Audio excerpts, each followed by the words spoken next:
le développement spirituel et personnel. Nous étions arrêtés ici, là où nous avons parlé de l'œuf, en disant que quand nous voyons l'œuf, à l'intérieur de l'œuf, il y a un liquide qui a deux couleurs. Il y a un jaune d'œuf et il y a un blanc d'œuf. Mais en réalité, ce liquide, c'est tout un oiseau, c'est tout un être. Ça peut être tout un lézard, ça peut être toute une tortue. Ça peut être tout un oiseau, tout un aigle. Mais quand vous le cassez, vous ne voyez rien dedans. Rien que du liquide qui n'a pas de consistance. Mais si vous le soumettez seulement dans une très bonne atmosphère, ce liquide peut devenir un solide demain, qui peut faire des ravages demain. Ce liquide faible que vous pouvez juste griller et faire l'omelette peut devenir demain un oiseau qui a 4 mètres d'envergure de ailes, qui s'envole à une grande vitesse dans le ciel, qui tue de grands animaux, qui crée des ravages parce qu'il a été soumis à l'atmosphère correcte. La chose qui était en lui, dans cet œuf, se développe, et quand ça se développe, cette coquille qui était à l'extérieur se brise. Et quand la coquille se brise, alors la vraie nature de cet œuf se manifeste, cette fois-ci non pas en tant qu'un liquide, mais en tant qu'un solide. Amen. Et il a ses propres pattes, il peut se déplacer seul. Il n'est plus naïf comme autrefois. S'il y a un danger ici, on doit le déplacer, n'est-ce pas? Parce qu'on risque de casser l'œuf, il faut le déplacer. Mais quand l'œuf, les coquilles se brisent et que l'oiseau sort dedans, il se déplace seul. Il peut se défendre seul. Il peut courir seul.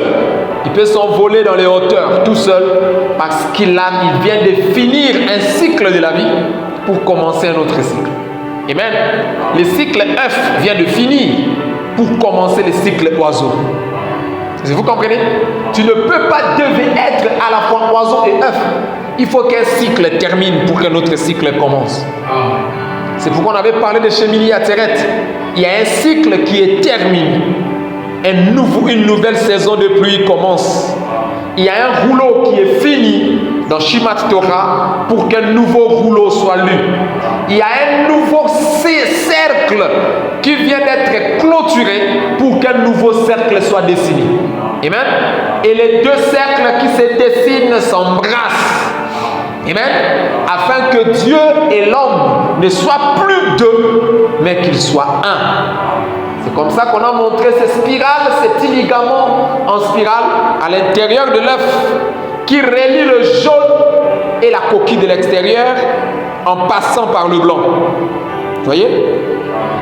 Ton âme a un trait, a quelque chose qui le lie à ton corps. Mais tu ne l'as jamais exploité.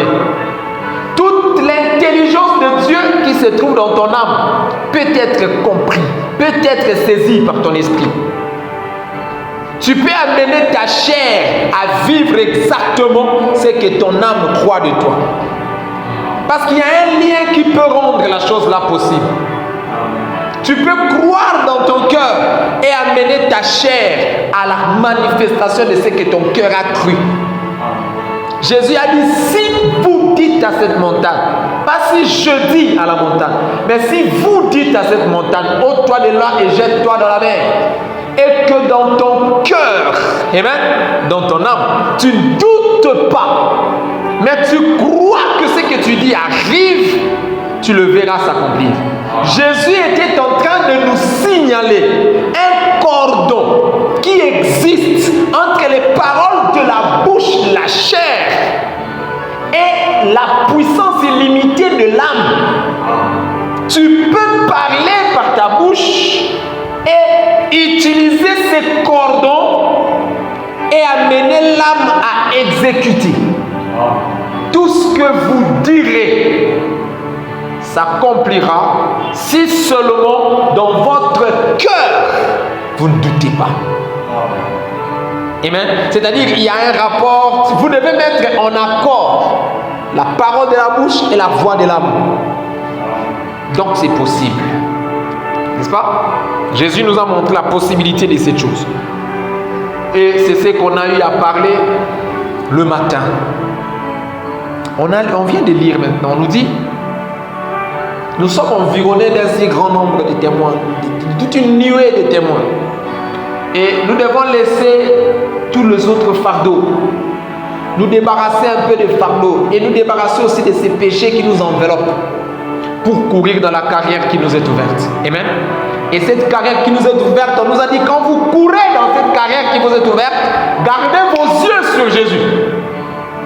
Jésus est là-haut dans la carrière. Il vous invite, gardez vos yeux sur Jésus. Il est le chef et le consommateur de votre foi. Amen. Gardez les yeux sur lui qui vous appelle. Ne regardez pas aux circonstances. C'est l'erreur qu'avait commise Saint-Pierre. Quand il a vu Jésus marcher sur les eaux, il a demandé à Jésus, il a dit, si tu n'es pas un fantôme et que c'est bien toi le maître qui marche, permets que je marche aussi comme toi. Jésus lui a dit, viens. Pierre a marché sur les eaux. Mais au lieu de garder ses yeux sur Jésus, le chef et le consommateur de sa foi, Pierre a commencé à regarder les vagues d'à côté. Quand la vague est montée, il a eu peur. Et la peur, c'est l'ennemi de la foi. Amen.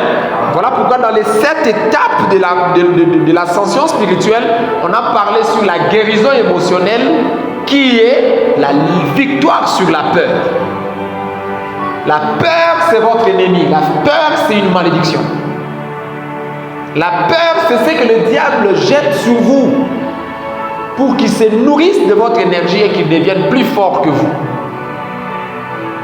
Le diable n'est pas en réalité plus fort que toi. Parce que le Dieu, l'âme que toi tu as, le diable ne l'a pas. Le diable est un esprit, il n'a pas d'âme. Amen. Or, la divinité n'est pas l'esprit. La divinité, c'est l'âme. Toute la puissance qu'a Lucifer, c'est l'esprit. Mais l'étincelle de Dieu qui est l'âme en toi, Lucifer ne l'a pas. Si tu exploites correctement cette chose que Lucifer, que toi tu as et que Lucifer n'a pas, Lucifer ne pourra plus te vaincre. Pour que tu ne l'exploites pas, Lucifer jette sur toi un piège, une malédiction qu'on appelle la peur. Alléluia. C'est la chose que Lucifer a faite à Adam pour que Adam oublie qu'il était le Dieu de la terre. Quand ils ont mangé le fruit, la chose qui s'est développée en eux en premier, c'était la peur. Amen. Adam, où es-tu? Je suis ici derrière les buissons. Mais qu'est-ce que tu fais là-bas? Non, j'ai entendu ta voix dans le jardin, en train de parcourir. J'ai eu peur et je me suis caché. Amen. Mais pourquoi tu t'es caché? Parce que je suis nu. Qui t'a dit que tu es nu? Donc tu vois la première chose que le diable a développée dans l'homme, c'est la peur. Et si tu veux vaincre Satan, commence par vaincre sa première arme qu'il utilise contre toi, la peur. Amen. La peur, c'est une malédiction. Frère Madame dit, la plus grande malédiction qui se trouve sur l'église aujourd'hui, ce n'est pas la maladie, ce n'est pas le cancer, ce n'est pas le péché, c'est la peur. Cette peur vous amène à oublier ce que vous êtes. Cette peur vous rend incapable d'exploiter ce qui est à vous. La peur vous rend incapable de prendre ce que Dieu vous a déjà donné. La peur, c'est un manque de confiance. Quand quelqu'un a confiance en lui, il ne craint pas.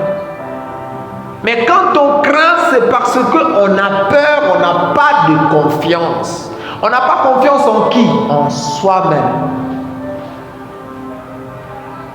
Il y a des examens comme ça qu'on peut programmer à l'école et puis tu n'as même pas peur et tu n'as même pas l'idée d'étudier, n'est-ce pas? Pourquoi? Tu maîtrises tellement ce cours que ça ne te fait même pas peur. Mais quand tu as peur d'un cours, c'est parce que tu ne connais pas ce cours. Tu n'as pas confiance en toi-même. Alors tu as peur. Les animaux ne dévorent pas tout le monde. L'animal ne dévore que celui qui a peur. Tu peux rencontrer un lion, si tu n'as pas peur, il ne te fera pas de mal. Mais quand tu as peur, il a été prouvé scientifiquement que quand le cerveau d'une personne a peur, ça décrète une sorte d'hormone, ça baisse le taux de l'ocytocine, et quand l'ocytocine diminue, c'est l'hormone de la confiance. Quand ça diminue, il y a une autre sécrétion qui monte dans le cerveau, et l'homme panique. Et quand la panique saisit l'homme, même s'il fait semblant de ne pas paniquer, ça apparaît sur le port de sa peau. Amen. Les pores de sa peau dégagent une sorte de parfum. C'est ce parfum-là que l'animal ressent. Il sent cette odeur. Et cette odeur lui confirme que tu as peur. Même si tu fais semblant de bouder, mais il sait que tu as peur. Et il te dévore. Mais quand le taux de ton ocytocine n'est pas descendu, n'a pas baissé, tu gardes ta tête froide devant un tigre, devant un lion, il ne sentira pas ce parfum qui lui donne l'appétit.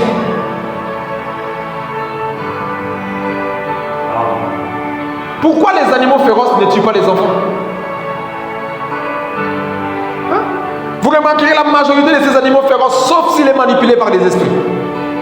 S'il n'est pas manipulé par un démon, tous ces animaux féroces, les léopards, les tigres, les lions, ne font pas du mal au bébé.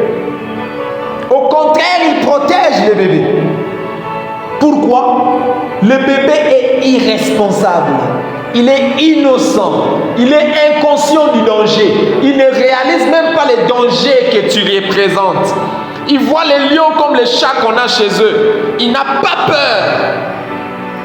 D'où, quand il voit les lions, le premier instinct qui monte dans un bébé, c'est jouer.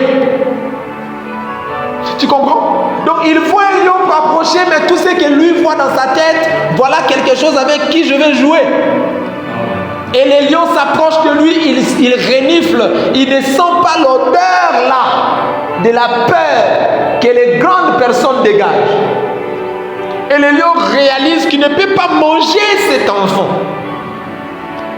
Mais nous, le diable nous a jeté cette malédiction. C'est la malédiction qui est en train de nous vaincre. Si on dit, mon ami, tu peux prononcer la parole et avancer. Tu pries, tu prononces la parole, mais quand tu avances, tu as eu encore peur. Amen. Je déclare une chose. Demain, il faut que Dieu me donne ça. Quand demain arrive, la peur te saisit, tu repousses au lendemain. La peur de prendre Dieu au mot. Amen. C'est à cause de ça qu'on voulait parler sur le développement spirituel. Parce que si l'on développe, on se développe spirituellement, on ne sera plus esclave de ces choses. Vous voyez? Esclave de cette peur. Esclave du diable.